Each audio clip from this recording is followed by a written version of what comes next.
Hi, I'm Tim Gillingham, your host for Gold Tips Aero University.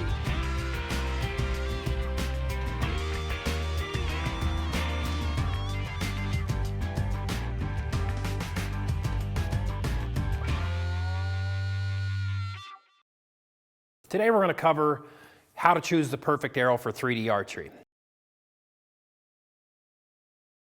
Now, we get a lot of calls on this and everybody wants to know, well, what's the perfect arrow for my bow? What's the perfect arrow for my bow? Well, it really boils down to this.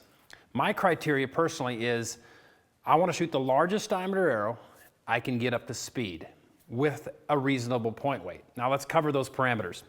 Now first you have to understand which organization am I shooting under? What rules am I shooting under? Two typical organizations in the US are ASA and IBO. Okay, let's cover the ASA first. Now, ASA Archery has a 280 speed limit. This year, a few of the classes have a 290 speed limit. So that gives you a max speed of around 285 and 295. First, you must determine which class you're shooting in and what's the maximum allowed speed.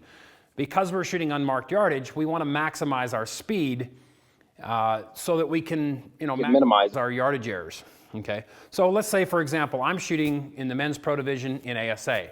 My speed limit is 290. This allows me to go up to, say, 296, 97 feet a second to kind of be safe. So I'm going to pick my arrow based on that parameter. Personally, I shoot the Gold Tip XXX Pro. Okay, this is a XXX white label here. This is the arrow that I shoot. Now, one of the criteria I mentioned was point weight. What is an acceptable point weight? Well, acceptable point weight for 3D archery for me is around anything 6.5% to 7% FOC or over. Now, that typically is the middle weight point offered by Gold Tip. For the XXX, that's a 100 grain point. For the 30X, that's a 100 grain point. For the X Cutter, that's a 90 grain point. And for the 22 series, that's an 80 grain point. If you're dealing with the ultralights, I would say a minimum of 55 grain points for women in the 600 ultralight, and then 80 grain points for the 500 and the 400 ultralight. Okay, if you'll follow those basic parameters, I think you're going to have an adequate point weight. Now, adding a little bit more point weight can increase your forgiveness slightly, but I think you're adequate with that particular point weight simply because we're only shooting out to 50 yards. The reason I shoot a XXX is because I can get this XXX out of my compound bow up to 296 feet per second with a 100 grain point and an adequate vane to steer that particular arrow. Okay. If I couldn't, I may have to drop down to, say, the 30X. If that was too slow and I wanted to, still shoot a large diameter arrow up to speed, I may have to drop down to the 30X. Now, a lot of people get confused and they say, well, the XXX and the 30X they're really stiff. I can't shoot those, and they get this because they're either looking at a software program or they're looking at our chart. Let's say, for example, you're 65 pounds shooting a 28-inch arrow. It tells me a zone 4, which is a 340 spine. Now keep in mind that's the minimum spine that you can shoot. Going too stiff is really never a problem. And the best way to illustrate that is just look what the men's pro division has done in the last 3 years in ASA and IBO. Virtually dominated by Gold Tip shafts. Virtually dominated by shafts that would redline to the stiff side on any chart or any software program on the market. So don't really worry about that. We're going to teach you how to tune your bow a little bit better. We're going to teach you how to use and select the proper vane for your arrow. The one thing you want to take into consideration, outside of point weight is vane size. If we run a stiffer arrow, we got to get it tuned better, and we got to make sure we got an adequate vane on it. Now, a lot of people in 3D archery, they try to shoot a little bitty vane like this on a big old stiff arrow like a XXX. Not going to work so well. You don't have as much. You have a shaft, a stiffer arrow is a little bit less stable, but the way to control it is to simply add a little bit more vane. And if you'll do some experimentation, you'll find that I can shoot, 3 of these vanes like this or 4 of these vanes like this at 50 yards, and I'm going to get basically the same impact point.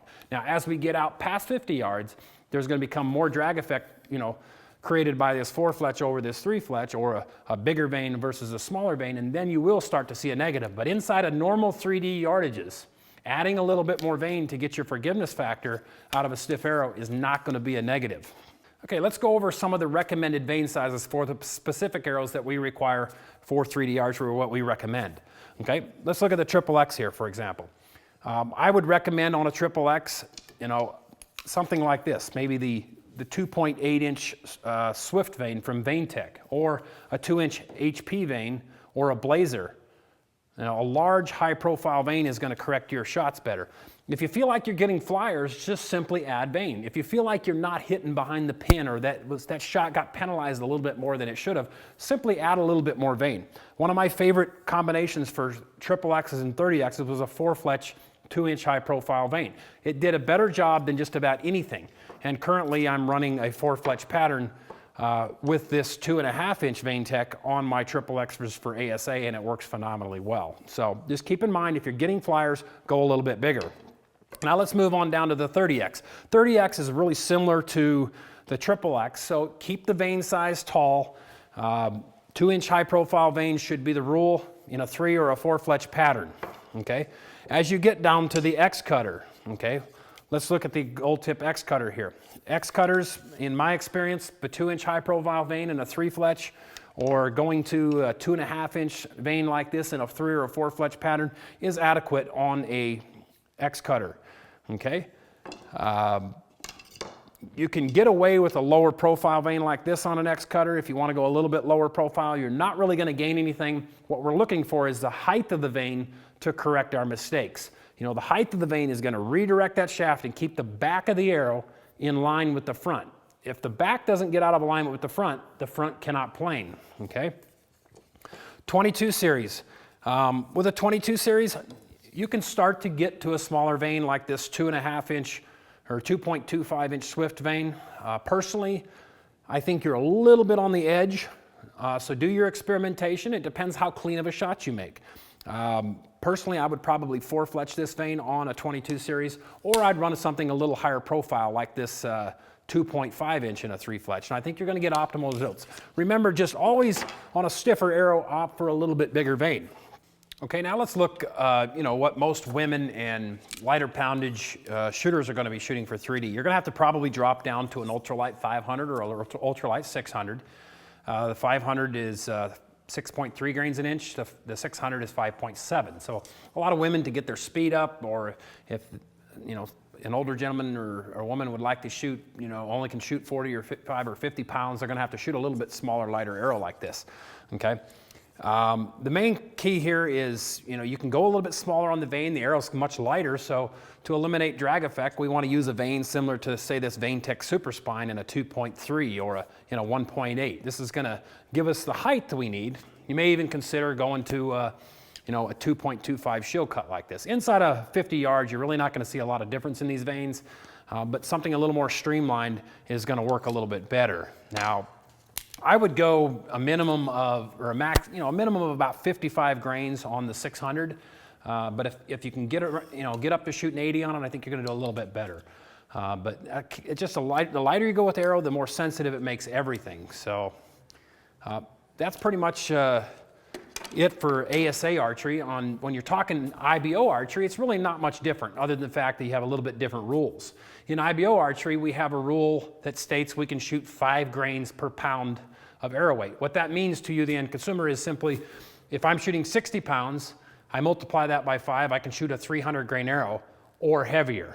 Now, there's also a rule that stipulates if I can't reach, I believe it's 290 feet per second, I can reach 290 feet per second by going under 5 grains per pound. So make sure in that case, if you're in that archer, make sure you're using the spine charts here to make sure you're at least stiff enough. So typically what happens in IBO archery, because the 22 series typically is one of the more popular IBO arrows for most adult shooters, simply because it falls in the weight range that most people shoot, between 60 and 65 pounds. If you're taller like me and have a longer draw length or shoot a faster bow, you may opt for shooting something a little bit bigger diameter like an X cutter and not pushing that 5 grains right to the max. That tends to be what I do. I find anything over about 320 feet per second to be a little critical. Even though there are bows up there nowadays that'll shoot in the 340, 350 range, if you max out the 5 grains per pound, most professional shooters do not take it that far. Most successful professional shooters tend to stop around the 320 range. Most guys are 315 to 325, right in that range. So getting any faster than that, yeah, it's going to band-aid a few of your yardage mistakes, but it becomes a little bit sensitive. Okay, in terms of point weights, we're referring to minimum point weights, you know, the 100 grains for the 30X and so forth. If you want to experiment with a little bit heavier point weight, it might give you a marginal, you know, bit of forgiveness out of the setup, but Gold Tip makes a unique system. You know, you have a 10 and a 20 grain and a 50 grain weight system. Primarily what you'll use for 3D is the 10 and the 20 grain weights. Get yourself one of these Gold Tip weight wrenches. This allows you to change these weights from the rear of the shaft so that you can actually see, you know, you can try something, you know, to add another 20 grains to your point weight, see if it works. If you'll go to the, you know, installing components section of this website, or the fact system, it'll help you understand this stuff a little bit better. We did do a full video series on this, but the weight system is really nice. It makes things really adjustable for you, the 3D archer, so that you can do some experimentation and get optimal results in your point weight.